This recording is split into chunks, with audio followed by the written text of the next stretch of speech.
That's my father. And you're the reason he's not here today. Sir, why is my father's photo in your office? The room fell completely silent. You could hear a pin drop. CEO Carlisle Prescott's hand froze mid-air, halfway to his glass of scotch. His face, once smug with power, turned bone white. His lips moved slightly, but no words came out. That moment, just 5 words from a young black waitress, was enough to shake the most powerful man in Seattle. Amara Kale had worked quietly at the Lancaster Grand Hotel for 2 years. She kept her head down, her smile bright, and her voice soft, no matter how rude the guests were. She was used to the stares, the whispers, the tips that never came. She had learned to make herself invisible until the day she saw that photo. She hadn't planned to clean the executive boardroom that morning. The regular cleaner had called in sick. Amara stepped in, rolled up her sleeves, and entered the high-security space reserved for billionaires and world leaders. The kind of room that smells like polished wood and old money. And then, she saw it. A portrait. Framed in gold, it hung right behind the CEO's desk, above a wall of accolades and military awards. It was her father. Her father, Elijah Kale, the man who vanished when she was 9. The man she thought was dead. It wasn't a look-alike. It wasn't a trick of the light. She knew that face better than any face in the world. She pointed. Her voice trembled, but her eyes didn't. "Sir, why is my father's photo in your office?" Prescott stood frozen. The boardroom full of executives turned toward her. No one spoke. The black waitress wasn't supposed to speak. She definitely wasn't supposed to ask questions. That's when everything began to unravel. This isn't just another corporate drama. This is a black story buried beneath politics, power, and privilege. It's a tale of a daughter's search for truth, of a father erased from history, and a system built to silence voices like hers. And you're going to want to stay with me. Because what comes next will challenge everything you thought you knew about loyalty, justice, and what it means to be seen. Here on Hidden Worth, we uncover real stories no one dares to tell. So if you're new here, consider following the journey. You won't want to miss what happens when silence breaks and the truth speaks loud enough to shake the world. Now, let's go back to the moment her world changed, and follow Amara as she steps into a mystery that will cost her everything, or give her back what was stolen. Carlisle Prescott finally blinked.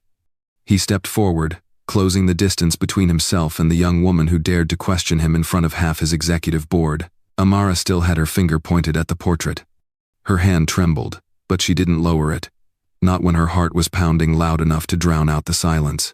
"Young lady," he said, voice tight, eyes hard, "I believe you've made a mistake." Amara didn't move. "That's not a mistake. That's my father." Prescott's jaw clenched. His perfectly pressed suit, his $20,000 watch, his curated aura of control, it all started to crumble around the edges. One of the board members cleared his throat nervously. Another whispered, "Who is she?" Too quiet for most to hear, but Amara caught it. She caught everything in that room, every nervous shift, every avoidance of eye contact, every unspoken rule that said she shouldn't be here. But she was. "I think you should leave," Prescott said. "Not a request, a command. Now." "I'm not leaving until you tell me why my father is in that picture." Her voice was firmer now, a little louder. She took a step toward him, the room holding its breath. Prescott took a deep breath, then turned to the others. "Gentlemen, if you'd give us a moment." A murmur of reluctant agreement followed. Chairs scraped, papers shuffled. One by one, the executives filed out of the room, casting uneasy glances back at Amara as they went. The last one to leave shut the door quietly behind him. Now it was just the two of them, Amara, and the man whose life was built on secrets. Prescott moved behind his desk. He didn't sit down. He just stood there, staring at the photo on the wall. "That man," he said slowly, "was a valuable contributor to a project we ran over a decade ago. He left. That's all I can say. He didn't just leave. He disappeared. We never found a body. There was no funeral. My mother still sets a plate for him at dinner every year. And now I walk into your office and see him immortalized like some war hero?" Prescott's fingers tightened around the edge of the desk. I don't owe you an explanation. Yes, you do, she snapped. You owe my family an explanation. You owe me the truth. He turned to her, eyes cold as winter steel. Do you even know who you're talking to? Amara stepped closer. Do you? There was a long, loaded pause. He looked at her, really looked this time, not as a waitress, not as some background staffer, but as a young black woman whose presence could shatter his empire. You don't understand what you're digging into, he said finally. Then explain it, she said. He didn't. Instead, he moved to the cabinet beside his desk, opened a drawer, and pulled out a sleek folder with a red sticker on the front. The label read, Restricted Personnel File, Kale, Elijah. He held it in his hand for a moment. Then, without opening it, he slid it back into the drawer and locked it. It's classified, he said. Amara stared at the drawer. He was a scientist, wasn't he? A military contractor? You used him for something, then what cut him out? Prescott didn't answer. She took another step. I want the truth. He raised his voice. This conversation is over. No, it's not. It's just beginning. Her voice didn't shake this time. She wasn't afraid anymore. Anger had replaced fear, and beneath the anger, a slow-burning resolve. I will find out what happened, she said, with or without your help. Prescott looked at her, his face unreadable. Then he smiled, but it wasn't kind. It was the smile of a man used to being untouchable. You'll find that doors don't open so easily for girls like you, he said. She stepped back, hands clenched at her sides. Maybe. But sometimes, all it takes is one girl willing to knock hard enough. With that, she turned and walked out. As the door clicked shut behind her, Carlisle Prescott finally exhaled. And deep in his chest, for the first time in years, he felt something he didn't like: fear. The bus ride home was silent, except for the low hum of tires against asphalt. Amara sat by the window, eyes fixed on nothing in particular. Her reflection stared back, tired, stunned, but focused. The Seattle skyline faded into a blur behind her, replaced by rows of modest houses and old trees leaning over quiet sidewalks. She stepped off at the corner of Rainier Avenue, less than a block from her mother's small two-bedroom home. The familiar creak of the gate, the squeak of the porch step, the soft buzz of the porch light, it all felt the same. But she didn't. Inside, the living room smelled of lavender and furniture polish. A worn family Bible rested on the coffee table. Pictures of Amara as a child lined the hallway. One photo caught her eye, her father holding her on his shoulders, both of them laughing under a wide summer sky. She paused, touched the edge of the frame, and breathed in. Amara? Her mother's voice called from the kitchen.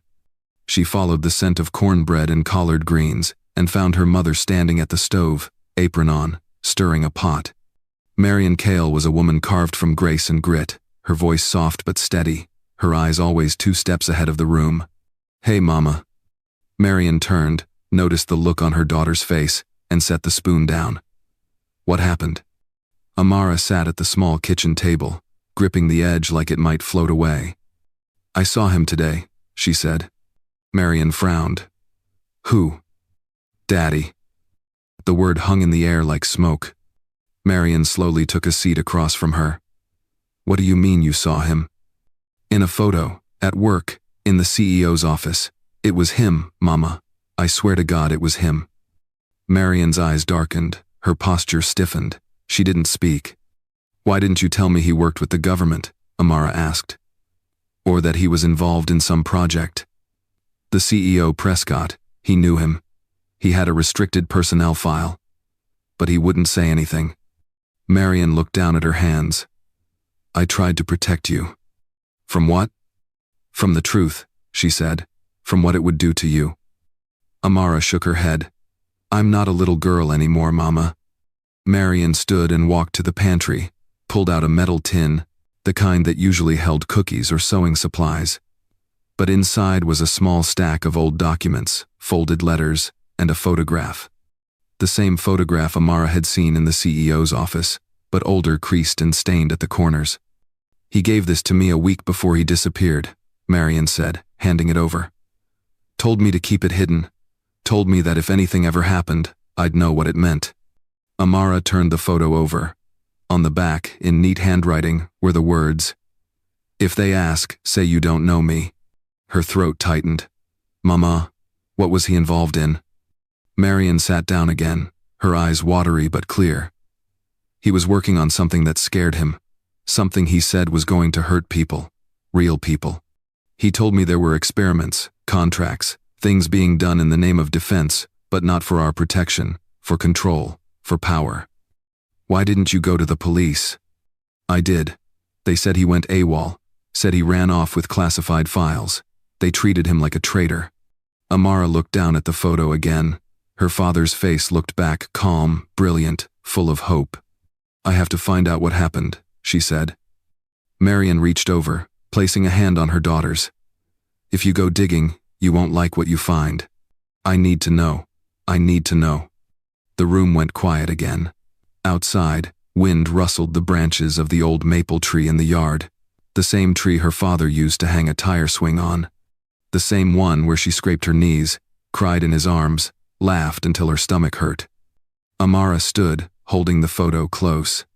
"I don't want to protect the lie anymore, Mama. I want the truth." And this time, Marion didn't try to stop her.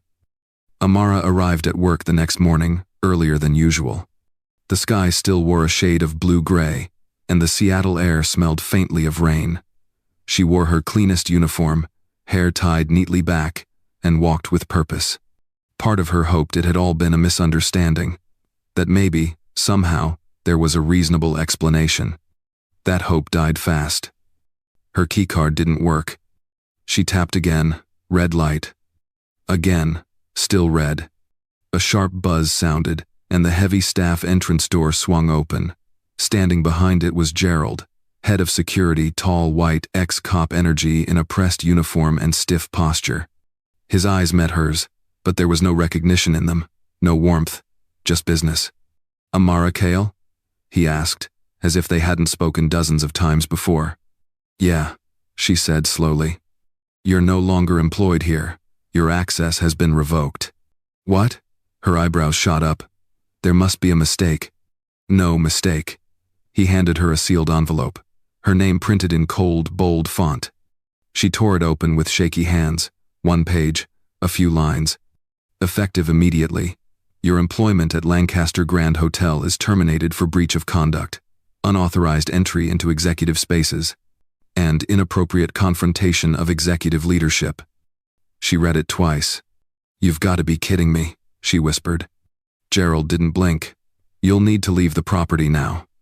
She stepped back, eyes wide. "I was cleaning a conference room. That's it. That was my job. No one told me not to be there."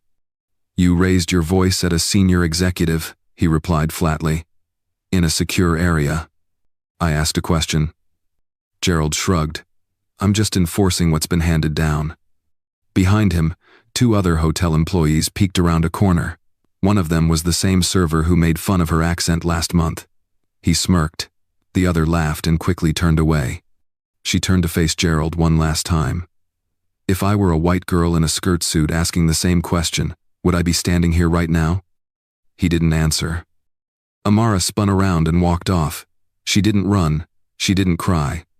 But her heart was pounding. She barely made it halfway down the block before her phone started buzzing. A coworker texted, "What the hell happened? People saying you lost it in a board meeting." Another, "They're saying you threatened the CEO." The last one stung the most.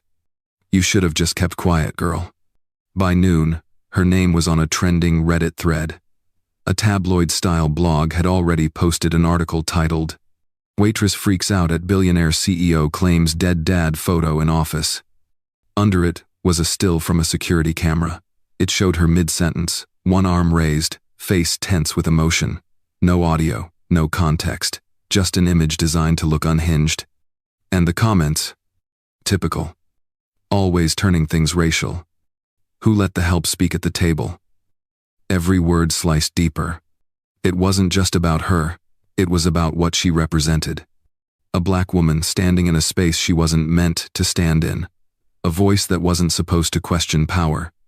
A daughter asking about a father who'd been scrubbed from history. That night, She sat alone in her bedroom, the glow of her laptop screen bathing her face. She scrolled, watched her name get dragged, watched her story become a joke to strangers. Her anger simmered beneath the surface, hotter than it had ever burned. She knew how the system worked. She knew the script they were trying to write for her. Crazy, angry, disrespectful, unprofessional. All the usual labels used to silence black women. But they had the wrong girl this time. She wasn't crazy. She wasn't unstable. She had seen the photo, had felt something crack open inside her when she saw her father's eyes staring back from a gilded frame in a billionaire's office.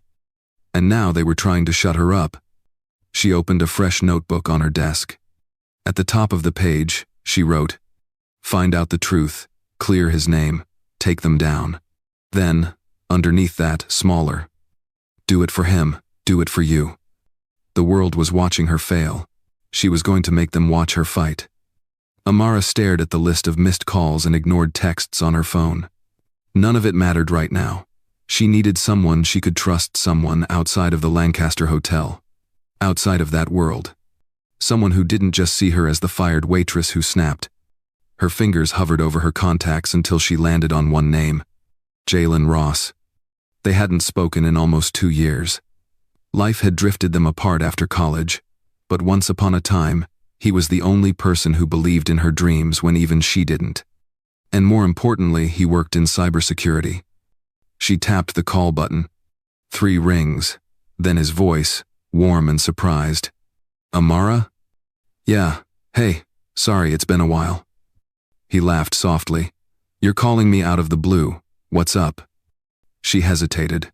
"You still work for that private security firm?" "Still running it, actually. Why?" She exhaled. "I need a favor, a big one." Within an hour, they met at a corner cafe in Belltown, far from the gleam of downtown towers and luxury hotels. Jalen walked in wearing jeans and a North Face jacket, his hair cropped short, laptop bag slung casually over his shoulder. He smiled when he saw her, but the smile faded as soon as he saw her face. "You look like you've been through a storm." Amara gave a tired laugh. "It's been a long couple of days."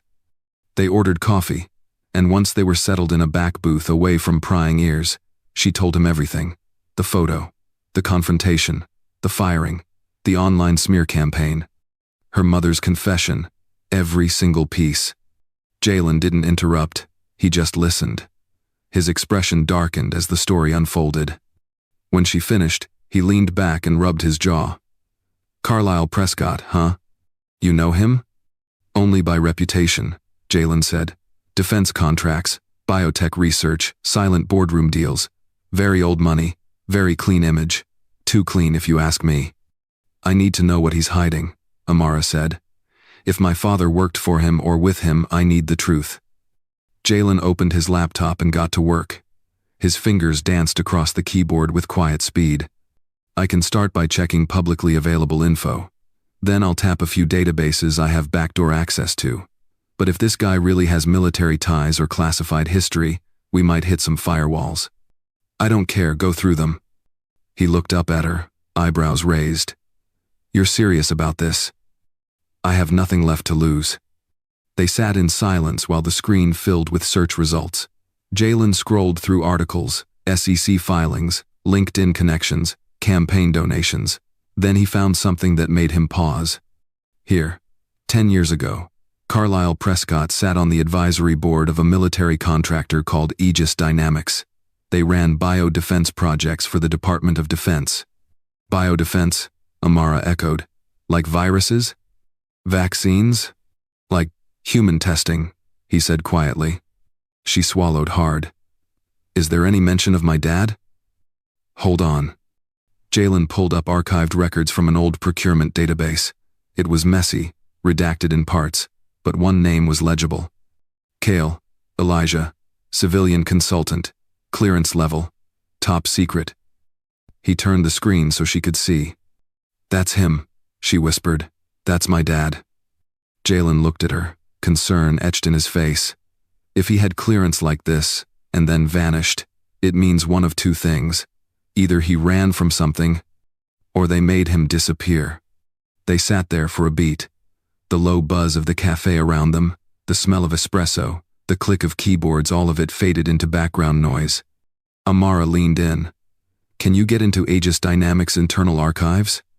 Jalen hesitated. "Amara, that's federal contractor territory. We're talking surveillance, tracebacks, digital fingerprints. I don't need all their secrets," she said. "Just anything connected to Elijah Cale. Anything about what he was working on." He stared at her for a long second, then nodded. "I'll try." She reached across the table and gripped his hand. "Thank you." As he packed up his laptop, he gave her a look, half warning, half admiration. "You're stepping into something real deep. This isn't a game." "I know," she said. And she meant it. She had just crossed a line. There was no turning back now. The next 3 days were a blur of dark rooms, energy drinks, and encrypted files. Amara barely left Jalen's apartment, an industrial loft filled with old tech gear, multiple monitors, and blackout curtains. She slept in 2-hour bursts on the couch while Jalen worked. He hacked, coded, decrypted, and rerouted through layers of digital defenses like a surgeon peeling back skin to expose bone. They didn't speak much. The tension in the air said everything. On the third night, close to 2 a.m., Jalen finally leaned back from his screen. "I got something." Amara sat up instantly, blanket sliding off her shoulders. He turned one of the monitors toward her. This was buried 6 directories deep in a mirrored archive from a defunct Department of Defense server. Took forever to bypass the security shell. The folder was labeled Project Orchid, Beta Phase Evaluation. Beneath it, Confidential, Clearance Level 5, only. He opened the first file, a scanned document dated nearly 15 years ago. It was written in cold clinical language, but one sentence caught her eye. Civilian consultant Elijah Cale submitted a formal objection to human subject experimentation without informed consent under Phase 2 trials. Her blood ran cold. "They were testing on people?" she asked, her voice barely above a whisper. Jalen nodded grimly. "That's what it looks like. They framed it as defensive biological resilience testing, whatever that means, but basically, they were exposing subjects to experimental compounds, stress hormones, synthetic pathogens, something about neuroadaptive behavioral control." "Mind control?" "Not exactly, more like altering cognitive responses to trauma, making people more obedient, less likely to resist authority." Amara stared at the screen, trying to absorb the words. "And my father tried to stop it." "Looks like it. His name is all over the internal memos flagging ethics violations, pushing back against the lack of oversight." Jalen clicked open another file. It was an email exchange between Elijah and a government liaison. "If this program continues under current protocol, you will be responsible for irreversible damage not just to the subjects, but to the soul of this country. E. Cale." Tears welled in Amara's eyes. She had only ever known her father as a kind man, a curious mind, always building gadgets in their garage, always humming jazz while cooking breakfast. But this showed her a side of him she never knew. He had tried to be a whistleblower. He had gone up against people with real power. And then, he disappeared. "Here's where it gets darker," Jalen said, opening the last document. It was a debrief report from a high-level military official. Most of it was blacked out, but a few lines were visible.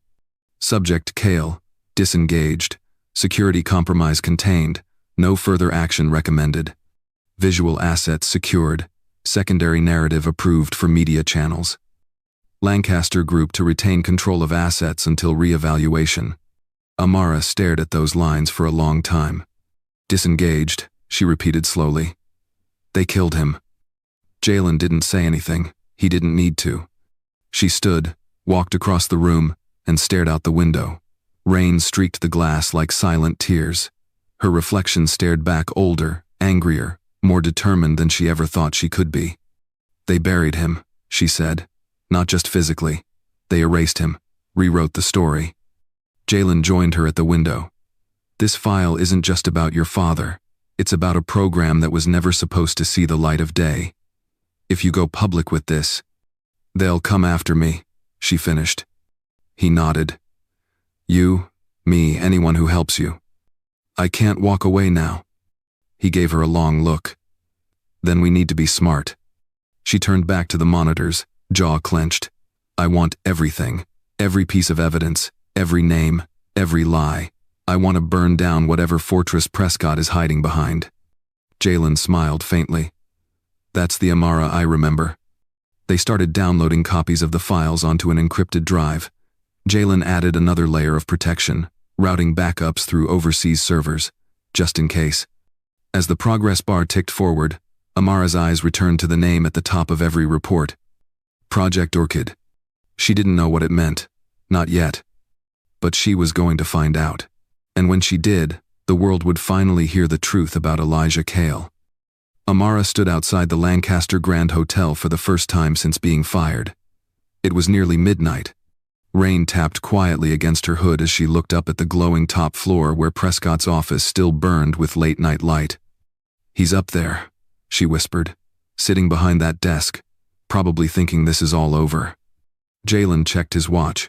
Security rotations change in 9 minutes.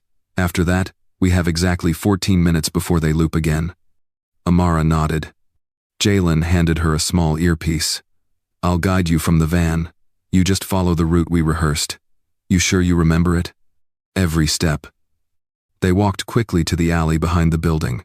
Jalen opened the side of a black utility van, revealing a wall of monitors and wires. The screen displayed camera feeds, motion sensors, heat signatures. Ready? He asked. Amara didn't answer. She just pulled her gloves tighter and climbed out of sight toward the maintenance ladder. It led to the old service door on the east side of the basement, half forgotten, rarely used, and poorly monitored. Jalen's voice came through her earpiece.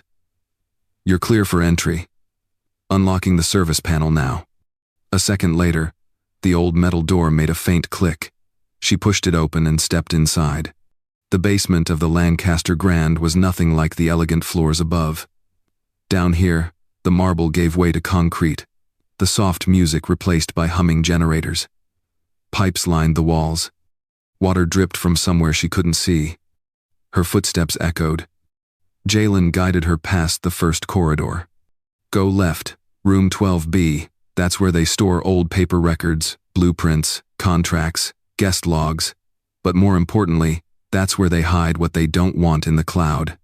Amara pushed the door open and stepped into darkness. Her flashlight clicked on. Dust floated through the beam as she swept it across old shelves stacked with worn boxes. Third row, second shelf from the bottom, Jalen instructed. She crouched, heart pounding, and pulled out a weathered box. On the side, private archives, internal use only. Inside, rows of folders, handwritten labels. Most were boring vendor lists, supply chains, but one folder stood out. It was newer, and it had no label at all. She opened it. Inside were photos. Dozens of them. Some were surveillance stills, people entering unmarked buildings, black SUVs parked on military compounds. But others were worse. Test subjects. Men and women strapped to gurneys, faces covered in electrodes. Charts that measured heart rate, hormone levels, brain activity. And one familiar face. Elijah Cale. Amara's breath caught in her throat. He looked different, thinner, tired, his beard grayer, but it was him. In a lab coat, standing beside a subject, and in another photo arguing with someone in a suit. The man he was yelling at? Carlisle Prescott. She whispered into her mic. Jalen, I found him. I found my dad. There are photos, files. He was part of this. All of it. Grab everything you can, quick. We're almost at the end of our window. She started stuffing the contents into her backpack when she heard it. A creak. Not hers. Footsteps. She froze. Jalen's voice came through low and urgent. 2 guards just entered the west corridor. You need to move now. She zipped the bag shut and ducked behind a shelf. The footsteps grew louder, then paused, then closer again. A flashlight beam swept across the room. Anyone here? A voice barked. Amara didn't breathe. Her back pressed to the cold shelf. Her mind screamed with fear. Keep moving, another guard said. Probably just the old pipes again. The light shifted, faded, the footsteps retreated. "Now," Jalen said. "Go, back the way you came." Amara moved fast and silent. She weaved through the corridor, retracing her steps to the service door. Just as she reached it, the earpiece buzzed. "Hold." She stopped. Camera 8 just picked up movement. Prescott's heading downstairs. "What?" she whispered. "Why?" "No idea. Maybe motion alerts from the guards. You have 30 seconds to be gone." She slipped out the door and sprinted down the alley, heart in her throat. The van door opened just as she rounded the corner. She jumped in, and Jalen slammed it shut behind her. They peeled away into the night. Inside the van, she dumped the bag's contents across the table. Jalen stared at the photos, the files, the evidence. "This," he breathed, "this changes everything." Amara leaned back, breathing hard. She had just broken into one of the most secure hotels in the state, and stolen proof of a government cover-up. But more importantly, she had her father's face again, and this time, they weren't going to take him away. Amara sat cross-legged on the floor of Jalen's apartment, a mountain of documents spread around her like a crime scene. The photos, the reports, the names. Her father's face stared up at her from at least 4 separate files, frozen in different expressions, smiling, serious, afraid. She could barely look at the last one. It was a death certificate, issued by a government agency she didn't recognize, signed by a man whose name was blacked out. Cause of death: traumatic internal injuries sustained during unauthorized extraction. "What does that even mean?" she asked quietly, holding up the form. Jalen sat across from her, scanning a laptop. "It means your father didn't die in a lab. He died trying to escape one." Amara didn't say anything for a long time. Her hand trembled slightly as she placed the certificate down. "He was trying to get out, to blow the whistle," she whispered. "And they stopped him." "Not just stopped him," Jalen added, turning his screen, covered it up, rewrote it, changed his records. "Look at this, an internal memo from Aegis Dynamics to Lancaster's legal counsel. It says, Cale's narrative has been neutralized. All public record redirects initiated." "Neutralized," Amara repeated, like he was just an obstacle. Her voice broke, but she kept going. There was another document. She picked it up slowly. It was a classified transcript, a recording of a conversation between Elijah Cale and a congressional investigator, dated 3 weeks before his disappearance. He had tried to go through the system, to report what he knew. In the transcript, he talked about forced experiments on civilians, people taken from prisons, shelters, refugee camps. He said Project Orchid had been sold as a national defense initiative, but its real purpose was darker testing, compliance drugs, biometric surveillance, and neural manipulation. They were building soldiers who wouldn't question orders, Jalen explained, and testing them on people who couldn't say no. "And Dad tried to stop it," Amara said. Jalen nodded, and for that, they made sure no one would ever hear his name again. She looked back down at the photos. One of them showed Elijah, eyes wide, reaching for something or someone outside the frame. His face was tense, jaw clenched. The timestamp showed it was taken just hours before the death certificate was filed. That was the last image of her father the world ever saw. Until now. Amara's thoughts spiraled as she imagined it. Her father, alone in some underground facility, fighting to escape, knowing he might not make it, and yet still trying. Still hoping that maybe his daughter would grow up in a world where truth mattered. She wiped a tear away. They erased a man who tried to protect people. They erased a war crime, Jalen said bluntly, and they kept the system alive. Amara stood, pacing. "I can't let this stay hidden. He didn't just die, he was murdered, and they profited from it." "We have the evidence now," Jalen said. "All of it. You could go public." "But who would believe me?" she asked. A former waitress with a box of old papers and stolen files. "You have your father's name, you have the truth, and maybe—" He paused, then leaned forward. "Maybe that's enough." She stared at the wall, mind racing. Every piece of the story now made sense. The way Prescott reacted when she pointed at the photo, the immediate firing, the online smear campaign, It wasn't about a breach of protocol. It was about burying Elijah Cale again. And this time, she wasn't going to let them. She turned to Jalen. "I want to do it. I want to go public." He studied her face. "That's not a small decision. You'll be risking everything."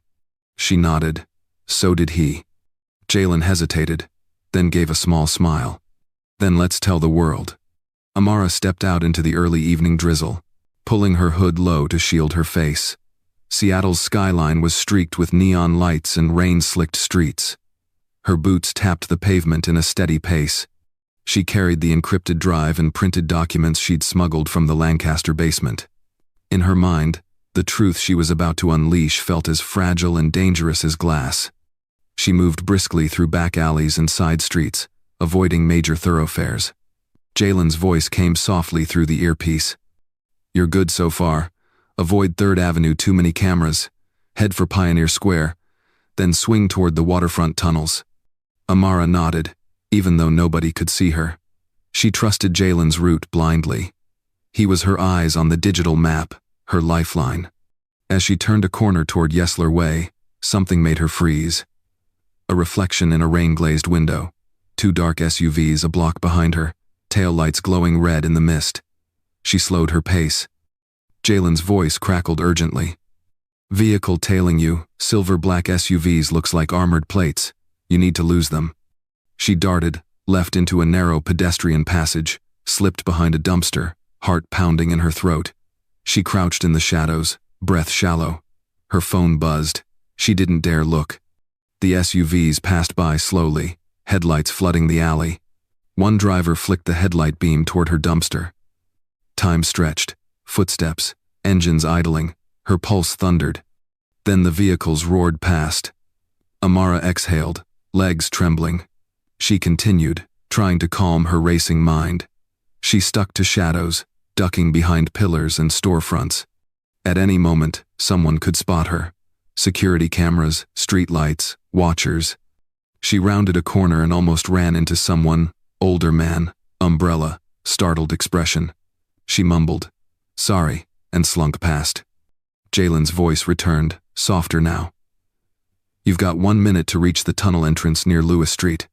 After that, coverage gaps will help." Amara's legs burned. She jogged down a slick sidewalk, weaving between cars and pedestrians, clutching her bag. She recalled childhood runs in her father's yard, memories of laughter and safety so distant now. Suddenly, a car door slammed behind her. She glanced back. A black sedan lunged forward, a figure stepping out rapidly, 2 others flanking on foot. She sprinted forward. "Run!" Jalen hissed. The earpiece static masked his voice, but she understood. Adrenaline surged. She dashed across a side street, slipping through a cafe door, ducked behind tables, scrambling toward the back exit. Chairs scraped, a few startled glances, but she kept moving. Out the back door, she burst into a narrow service alley. She didn't stop. She heard shouts behind her, footsteps gaining. She vaulted over a low fence and landed hard. Pain shot through her ankle, but she ignored it. She limped forward, rain mixing with sweat and fear. The tunnel entrance loomed ahead, a dark opening beneath a railway overpass. She dashed in. Inside, the air was damp and musty. She could hear dripping water, distant echoes. The SUVs skidded to stops at the tunnel mouth. Engines revved. Men's voices shouted. She crouched behind a concrete support pillar, breathing ragged. Her heart pounded so hard she almost heard it in her ears. A flashlight beam pierced the darkness near the entrance. She pressed back, body flattened against the cool concrete. Cold dampness seeped into her clothes. "Don't let her get past," one voice barked. Footsteps echoed, near, then past. She held her breath, willing the beam to find nothing. It retreated. Slowly, she crawled deeper into the cavernous tunnel. The narrower space swallowed the sound. The echo of footsteps receded. Jalen's voice crackled weakly. "You're clear. Turn right in 200 yards, platform exit, then head east. I'll meet you." Amara obeyed, exhausted but determined. She moved on, careful, silent, each step echoing hollowly. She navigated damp side passages, old graffiti, broken concrete. At last, she saw a faint light ahead, a grated exit staircase. She ascended, heart hammering. She pushed open a rusted gate and emerged near a deserted loading dock by the waterfront. She paused, soaked, panting, scanning the empty lot. No SUVs, no guards. She allowed herself a moment of relief, but she didn't stop. She slipped through shadows, merging into the night, heading toward Jalen's backup safe house in Pioneer Square. In the distance, city lights shimmered on the Puget Sound. She looked back once, toward the direction she had fled. Somewhere in that maze of glass towers and dark alleys, they were still hunting her. But she still held the evidence. She still held the truth. And now, they knew she wasn't afraid. The conference room was small, bare walls, fold-out chairs, a borrowed podium, but it was packed. Cameras lined the back, lights blazing. Journalists scribbled notes, whispered, and adjusted microphones. The buzz of curiosity rippled through the crowd like static. They were all here for the same reason: to hear the voice of the young woman who had disappeared, been fired, smeared, and hunted. Amara Kale. She stood behind a black curtain, her hands gripping the sides of the podium in her mind, rehearsing the first sentence over and over. Jalen stood beside her, silent but steady. The documents had been secured, the images verified, the timeline corroborated. The data was real. Her father's truth now, her truth was undeniable. "You don't have to do this," Jalen said quietly. "I do," Amara replied. "I owe it to him. To everyone they buried." The organizer gave a subtle nod. It was time. The curtain drew back, flashbulbs popped. A hush swept over the room as Amara walked to the podium. She didn't look like a whistleblower or a journalist or a scientist. She wore jeans, a black turtleneck, and no makeup. But her eyes burned with clarity. She adjusted the mic. No script, no teleprompter. Just her voice. "My name is Amara Kale," she began. "You've heard parts of my story. Maybe you've seen the headlines: Waitress causes scene, obsessed employee claims lost father, or my personal favorite, black girl breaks into billionaire's office. But I'm not here to defend myself." She paused. The room leaned in. "I'm here to tell you the truth." Click, click, click. Cameras captured every second. "My father, Elijah Kale, was a government consultant. 15 years ago, he worked for a classified project called Orchid under a private contractor named Aegis Dynamics. That company had ties to Carlisle Prescott, the same man who now chairs the Lancaster Group." She held up a photograph of her father, in a lab coat, mid-argument with Prescott. They told the world he was dead, but they never told how. They erased him after he tried to stop them from experimenting on unwilling human subjects, refugees, inmates, unhoused citizens. People who couldn't fight back. My father tried to speak out. For that, he was hunted and silenced. Gasps echoed. Pens scratched furiously. A few reporters froze. Amara reached down and placed a USB drive onto the podium. This drive contains internal documents, classified memos, military contracts, and evidence that Project Orchid didn't just exist, it is still being quietly funded. The experiments continued. So did the cover-up. She looked up, locking eyes with every person in the room.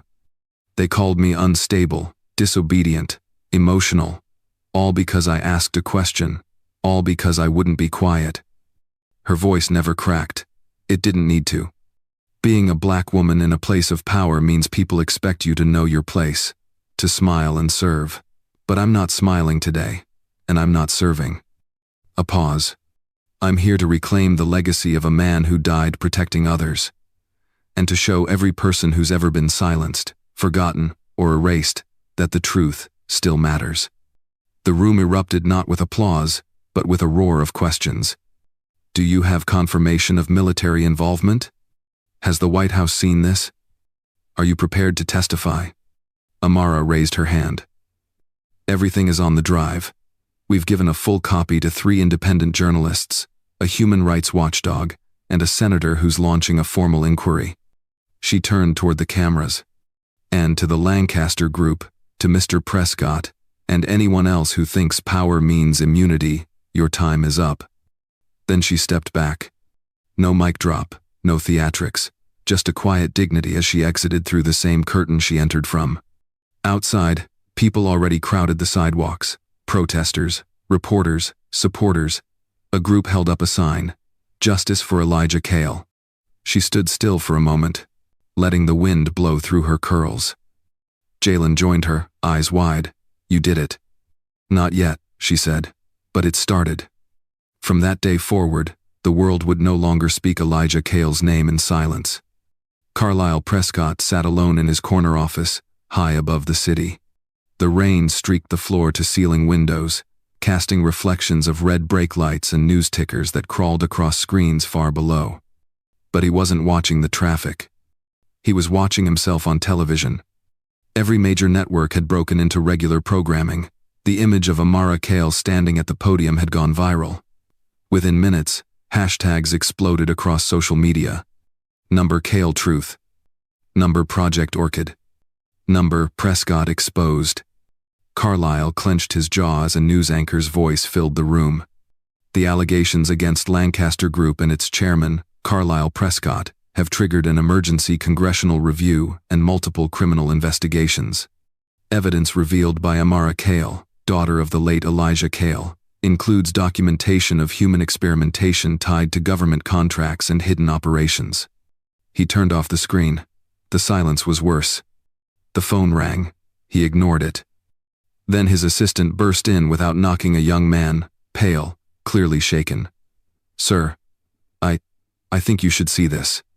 Carlisle didn't move. "Sir," the assistant tried again, more urgently. "The board just called an emergency session. You've been suspended pending the outcome of the investigation."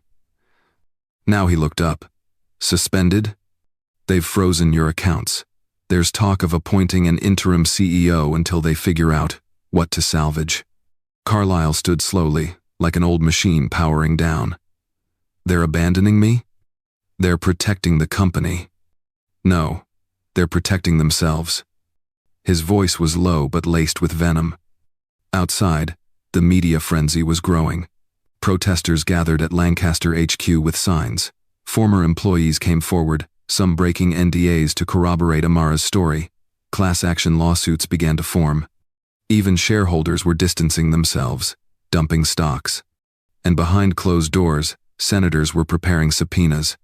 The walls were closing in.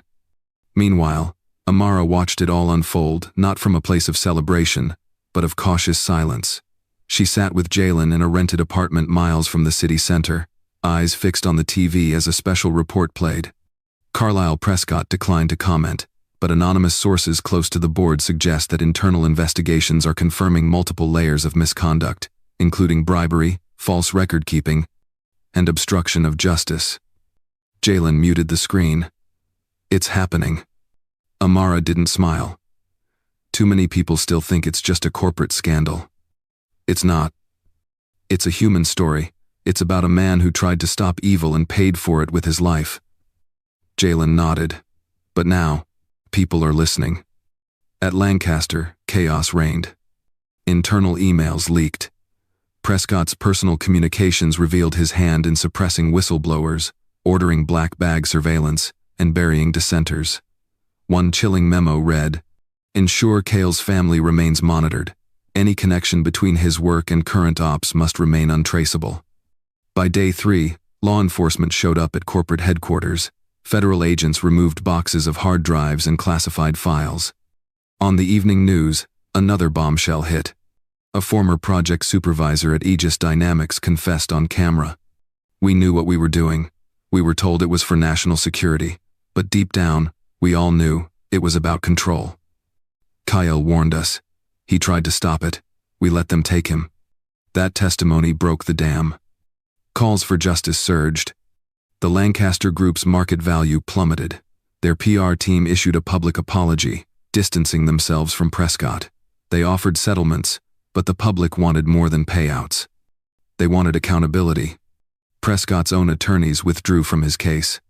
Alone, cornered, and publicly shamed, the man who once sat on boards of power now faced criminal charges that could follow him for the rest of his life.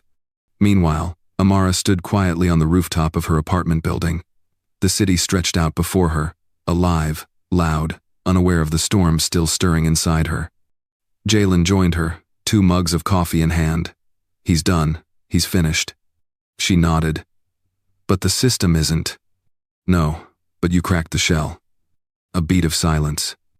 You know, he added, most people wouldn't have lasted 5 minutes in the pressure you just went through. Amara looked out over the lights. I wasn't most people. I was Elijah Cale's daughter. The wind caught her hair as she took a sip of coffee. She didn't feel victorious. She felt responsible and ready for what came next. The memorial service was held on a quiet Saturday morning in a modest community center not far from where Amara grew up. There were no lavish floral arrangements or velvet ropes, just rows of folding chairs, a projection screen, and the raw emotion of people who had waited years to speak his name in public. Elijah Cale. Not as a rumor, not as a mystery, but as a man. Amara stood near the back, watching as the room slowly filled. Old friends, distant relatives, former students, colleagues who hadn't seen each other in decades all gathered for the same reason. To honor a man who had died in the shadows, and now finally was being brought into the light. At the front, a large portrait of her father sat on an easel, not the government ID photo or the surveillance images that had haunted her for weeks. This was the one from her childhood bookshelf, her father in a denim jacket, grinning, arm around a 6-year-old Amara, both of them smeared with flour from a baking disaster they once turned into a family tradition. I remember when he taught us physics using Lego blocks, one of his former students said at the mic. He made the world feel understandable even when it wasn't. Another, a middle-aged woman with gray in her braids, added, Elijah was the kind of man who didn't just speak up when something was wrong, he stood up, even when no one stood with him. Amara listened from her seat in the 3rd row. Tears came in waves, not from sadness, but from something deeper. Relief. Her father's name was no longer a footnote. He was not a ghost. He was real, remembered, and respected. When it was her turn to speak, she stood behind the wooden podium, placed a single sheet of paper in front of her, and took a breath. I used to think my father left us, she began. I used to think he had vanished because of work, or fear, or maybe even by choice, and I hated myself for not understanding. She looked up, meeting the eyes of every person in the room. But now I know he didn't leave us. He was taken because he refused to be silent, because he believed the people in power should be held accountable, because he believed human lives couldn't be measured by usefulness or obedience. A murmur of agreement rippled through the audience. I also used to believe I was just a waitress, Amara said, that I didn't have a voice, that people like me, black, working class, unseen, weren't meant to fight battles like this. She paused, but I was wrong. Jalen stood in the back, arms crossed, proud and quiet. Amara continued. This story wasn't just about one man or one daughter. It was about the truth, about fighting for it, even when no one believes you, about refusing to let someone else write your ending. She folded the paper. This isn't closure, because some things never close, but this is recognition, this is reclamation, this is legacy. Applause filled the room, not wild or chaotic, but steady and full. A sound that said, we see you, we hear you, we believe you. After the service, Amara stepped outside into the crisp fall air. The trees along the street had turned deep orange and gold. Leaves danced on the wind. She walked to the bench across from the center and sat down, letting the weight of everything settle over her shoulders. Jalen joined her, handing her a bottle of water. You did it, he said. Amara shook her head slowly.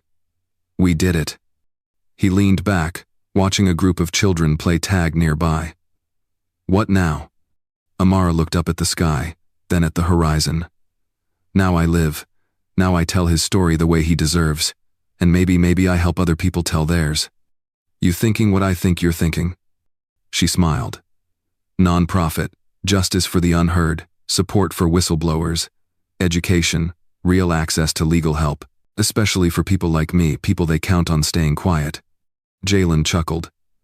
Amara Cale, activist. No, she said. Amara Cale, my father's daughter.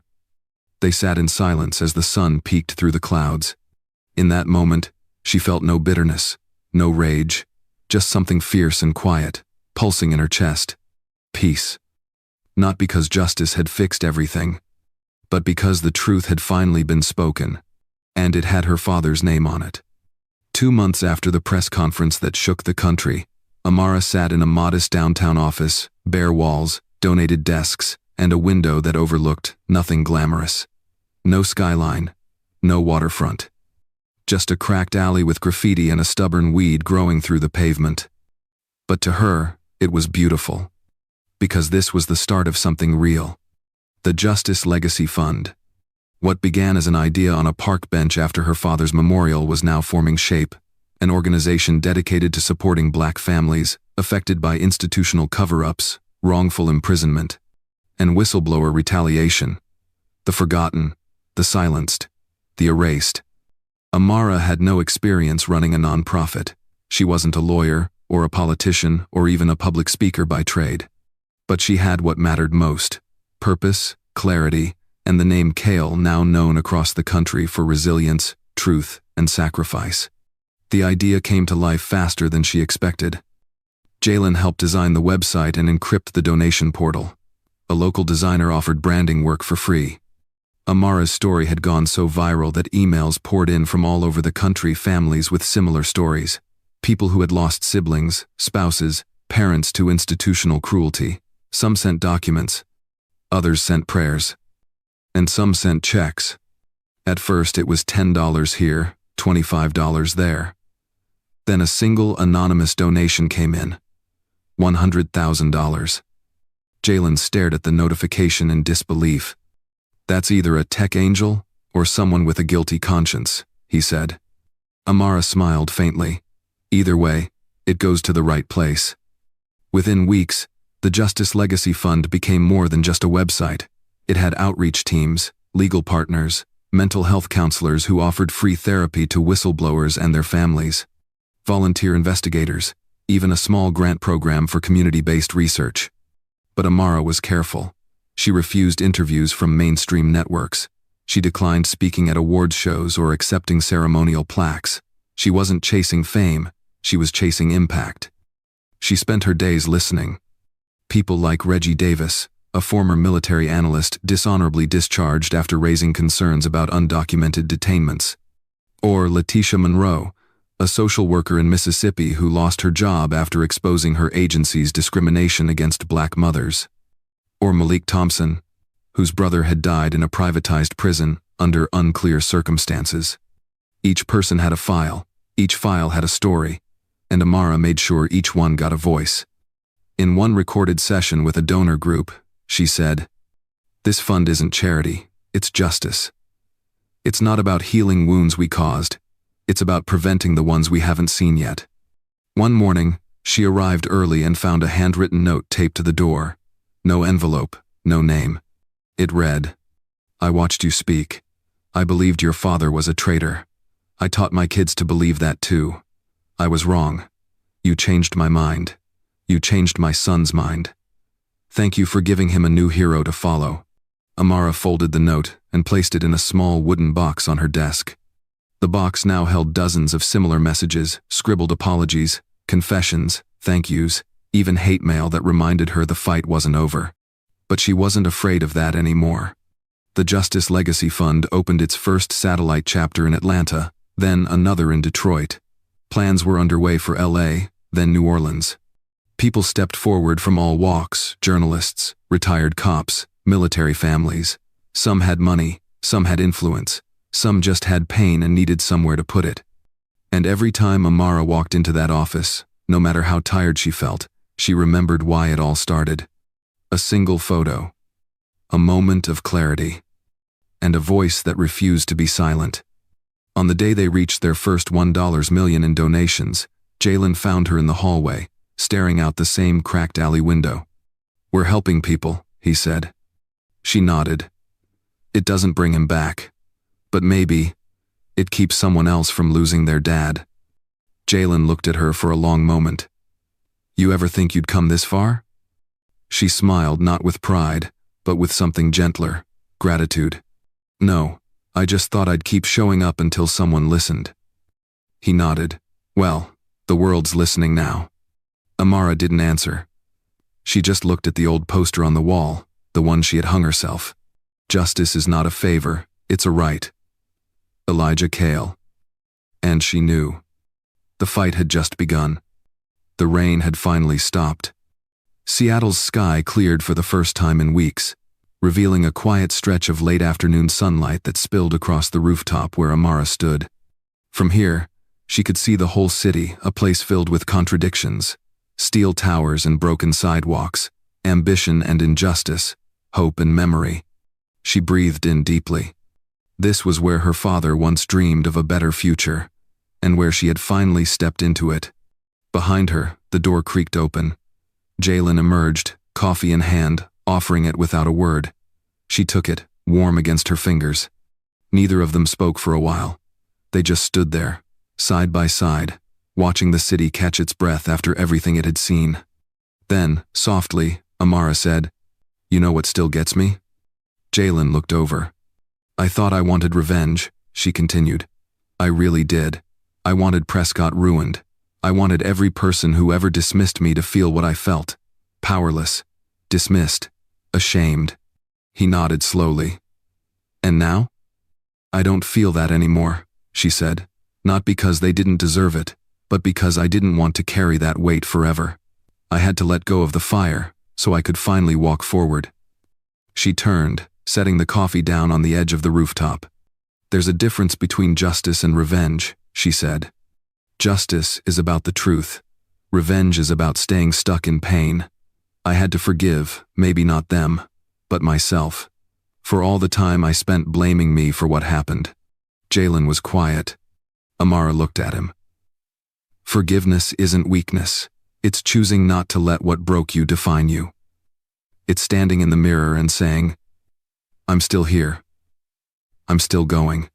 Down below, a street performer played a soft tune on a saxophone. The melody drifted up to them like a quiet reminder. Life moves on. Amara sat on the rooftop ledge. "When people tell my story, I don't want them to remember just the scandal, or the company, or the tragedy." She looked straight ahead, calm and clear. "I want them to remember that a girl with nothing found her voice, that a name they tried to erase became a movement, that we can face injustice and still come out with our dignity." She thought of the waitress she used to be, the one wiping down tables while being mocked, the one who doubted her worth, who accepted silence as survival. And she thought of the woman she had become. Not louder, just stronger. Sometimes the biggest power isn't in what we say, but in what we refuse to be anymore. "I've learned 3 things," she said suddenly, standing up again. Jalen raised an eyebrow. "Only 3?" She smiled. "3 I'll never forget." She held up one finger. "First, you can't run from truth. You can bury it, silence it, distort it, but it always finds a way to surface. And when it does, it demands to be faced." Second finger. "Second, pain is not your identity. What happens to you, even the worst of it, it's part of your story, but it's not all of it. You are not just your trauma." And finally, the third. "Third, you don't need permission to take up space. Your story matters, your voice matters, and the moment you stop apologizing for existing, you start healing." The wind picked up slightly, carrying her words into the open air. "Do you think people will remember?" she asked. Jalen shrugged. "Not everyone, but the ones who need to. They will." She nodded slowly, and then turned toward the camera. This wasn't part of a speech or a live stream. It was just her words, spoken aloud as they filmed a short message for the Justice Legacy Fund. But it came from the deepest part of her.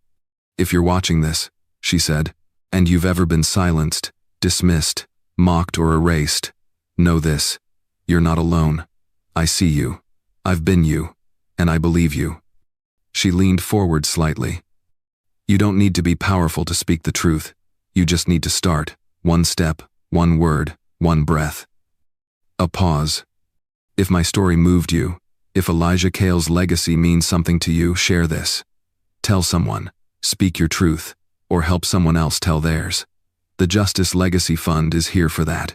For you. She lowered her voice slightly, sincere and steady. We can't undo the past, but we can shape what comes next.